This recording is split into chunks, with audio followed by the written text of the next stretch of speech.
사랑합니다. 성도 여러분, 목요일입니다. 이때가 되면 꼭 제가 이 아침에 부탁을 드리죠. 오늘 우리 병원에는 8월 직원 예배로 모입니다. 오늘은 아프리카에서 그동안 10년 넘게 선교 사역을 했던 이종섭 선교사님, 우리 소화기내과 의사이기도 한데 이종섭 선교사님이 이제 아프리카 미래재단 부대표 겸 우리 병원 소화기내과 과장으로 다시 복귀하면서 그동안의 아프리카 사역을 마무리했어요. 그래서 그 선교 사역에 대한 보고를 하고 나눔을 갖는 시간인데, 하나님께서 은혜 주시기를 소망하면서 아침 7시 반, 점심에 12시 반 두 번에 걸쳐서 모임을 할 때 은혜 주시기를 위해서 함께 기도해 주시고 또 축복과 은혜를 같이 누릴 수 있기를 소망합니다. 말씀 봅니다. 야고보서 1장 22절에서 25절 말씀입니다. 야고보서 1장 22절에서 25절 말씀. 너희는 말씀을 행하는 자가 되고 듣기만 하여 자신을 속이는 자가 되지 말라. 누구든지 말씀을 듣고 행하지 아니하면 그는 거울로 자기의 생긴 얼굴을 보는 사람과 같아서 제 자신을 보고 가서 그 모습이 어떠했는지를 곧 잊어버리거니와, 자유롭게 하는 온전한 율법을 들여다보고 있는 자는 듣고 잊어버리는 자가 아니요 실천하는 자니 이 사람은 그 행하는 일에 복을 받으리라. 아멘. 야고보서의 말씀, 이번 주간에는 거짓이 진화하는 시대, 거짓말이 진화하는 시대, 거짓말의 시대, 속고 속이는 시대, 이것을 주제로 계속해서 말씀을 생각하는데요. 오늘은 뭐라고요? 이 말씀에 보면 스스로 속는다, 이런 말씀이 있어요. 스스로 속이는 자, 특별히 하나님의 말씀을 듣기만 하고 행하지 않는 자는 스스로 속이는 자와 같다. 이 말씀을 한번 깊이 묵상하면서 우리의 삶에서는 하나님의 말씀에 대해서 어떤 자세를 갖는가, 그리고 말씀을 삶에서 실천하는가 자신을 돌아볼 수 있고 하나님의 은혜와 축복을 더 풍성히 누릴 수 있기를 소망합니다. 자, 보세요. 사람을 속이는 것보다 더 위험한 것이 어쩌면 자기 스스로 자기를 속이는 것일 수 있어요. 다른 사람에게 거짓말을 하면 그 사람이 피해를 입죠? 그러면 자기 스스로 자신을 속이면 내가 자기 스스로 피해를 보는 거예요. 너희는 말씀을 행하는 자가 되고 듣기만 하여 자신을 속이는 자가 되지 말라고 이야기하고 있습니다. 스스로 속이는 신앙, 말씀을 듣기만 하는 신앙은 껍데기만 남고 아무 열매도 맺지 못하는 것이죠. 하나님의 말씀을 듣기만 하는 청중이 아니라 말씀을 실천하는 제자가 되고 성도가 되어야 되고, 말씀에 임하는 축복, 말씀을 통하여 주시는 하나님의 축복을 누리고 받고 막 그렇게 하는 복된 인생을 살아가야 한다는 것입니다. 의외로요, 속이는 사람들을 보면 자기부터 속아요. 그렇지 않나요? 이렇게 보면요, 거짓말 잘하는 사람들, 사기치는 사람들,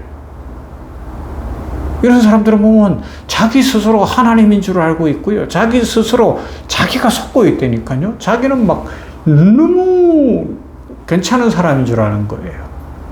자기 논리에 자기가 먼저 속아 넘어가. 그러니까 남을 막 속이는, 양심의 거리낌이 없다고요. 아이고, 심각한 문제예요. 너무 뻔뻔한 세상이 되어졌어요.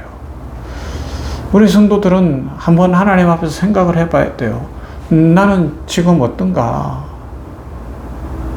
그냥 밥 먹고 사는 인생이니까, 좀 더 잘 살아야 되니까 쉽게 속이면서도 나 스스로도 미안, 괜찮아, 어차피 이렇게 살아야지, 그러고 안주하고 있는 것은 아닌가 한번 돌아봐야 되고요. 특별히 더 중요한 건 뭐예요? 하나님의 말씀 앞에서 그렇다는 겁니다. 예나 지금이나 하나님의 말씀을 듣기는 듣는데 삶에 실천하지 않는 그런 사람들이 너무 많았던 것 같아요. 주일날 교회에 나와서 말씀을 들을 때도 이러고는 넋을 놓고 있어서 눈동자 보면 이미 말씀을 안 듣는구나 하는 그런 사람들이 꽤 있어요. 그러니까 이 말씀도 제대로 안 듣고요. 또 어떤 사람들은 말씀을 듣는데 그게 삶의 실천이 안 되고요. 이 참 안타까운 일이죠. 자, 여기 야고보서 1장 22절에 자신을 속이는 자라고 되어 있는데 이건 계산을 잘못해서 스스로를 속이다는 뜻이에요. 계산을 잘못해서 스스로 속이다 뭐예요? 나는 잘하고 있다고 착각하는 거예요. 나는 틀림이 없는 사람이야. 나는 문제가 없는 사람이야. 나만큼만 해. 내가 최고야. 내가 법이야. 내가 모든 것이야. 세상에 이런 사람들 많죠. 이게 스스로 속이는 자. 가장 전형적인 스스로 속이는 자예요. 그래서 자리가 높아질 때 조심해야 돼요. 많이 배울 때 조심해야 돼요. 많이 가질 때 조심해야 돼요. 나이가 들어가면서 조심해야 되는 거예요. 나는 괜찮아. 내가 법이야. 나는 다 알아. 스스로 속이는 자라는 겁니다. 그리고 듣기만 하고 행하지 않는다고 할 때 듣기만 하는 것은 텔레비전이나 뭐 이런 거 보면 노래가 나오고 연극을 할 때 막 대사를 듣긴 들어요. 그런데 내가 그 연기에 참여는 안 하잖아요. 이거하고 같은 거예요. 삶이 없는 거예요. 그냥 듣고 아는 것 정도. 그래서 야고보서 1장 23절 24절에서는 말씀을 듣고 행하지 않는 사람은 거울을 보고 자기 얼굴을 잊어버리는 사람과 같다고 합니다. 거울의 장점은 뭐예요? 거울의 장점? 내 얼굴을 보여주잖아요. 그러면요, 잘못된 대로 고치는 거예요. 뭐 묻었으면 닦아내는 것이고, 그죠? 그런 거예요. 거울을 보고 돌아서서 그냥 내 얼굴이 어떠했다 잊어버리면 안 된다는 거죠. 나는 괜찮아.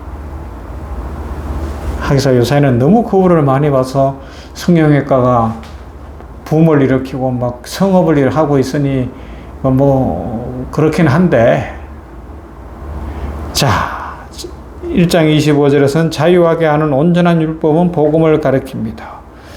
복음은 우리의 삶을 부자유하면서 거짓에서 해방시키고요, 하나님의 축복 안에서 자유롭고 풍성한 인생을 살아가게 하는 것입니다. 예배를 드리고 설교를 듣고 성경을 읽는 것 중요합니다. 그러나 듣기만 하고 행동으로 옮기지 않으면 그것은 자기 만족일 뿐이죠. 신앙생활이 지식 축적에 멈추면 안 된다는 겁니다. 우리 한국 교회의 단점, 세계 교회의 단점이에요. 삶이 없어요. 삶이 없어요. 그러면 큰일입니다. 한 가지라도 순종할 줄 알아야 되는 거예요. 예를 들어 보면 이런 거죠. 농부가 좋은 씨앗을 샀다고 해보십시다. 그래서 그것을 심으면 풍성한 추수를 거둘 수 있어요. 그래서 그 씨앗을 딱 갖다가 창고에 넣어놨어요. 기분이 너무 좋은 거예요. 근데 그 씨를 뿌리지는 않았어요. 어떻게 되는 거예요? 자기에게 이득은 없어요. 씨앗은 있어요. 그런데 그건 창고에 있는 거예요. 좋은 씨앗은 땅에 뿌리고 땀 흘려 일하고 걸음을 주고 물을 주고 수고가 따라요. 그렇지만 그래야 풍성해지는 거예요. 우리가 이 신앙의 수고, 말씀의 순종의 수고, 말씀의 실천의 수고를 하지 않으려고 하면 풍성함을 평생 맛볼 수 없습니다. 하나님의 축복을 누리기 위해서는 이 수고를 하는, 신앙의 수고를 하는 그런 열심이 있어야 하는 것이죠. 야고보는 특별히 복음에 대해서, 자유하게 하는 온전한 율법 복음에 대해서 이야기합니다. 복음은 우리에게 속박을 주는 것이 아니라 자유입니다.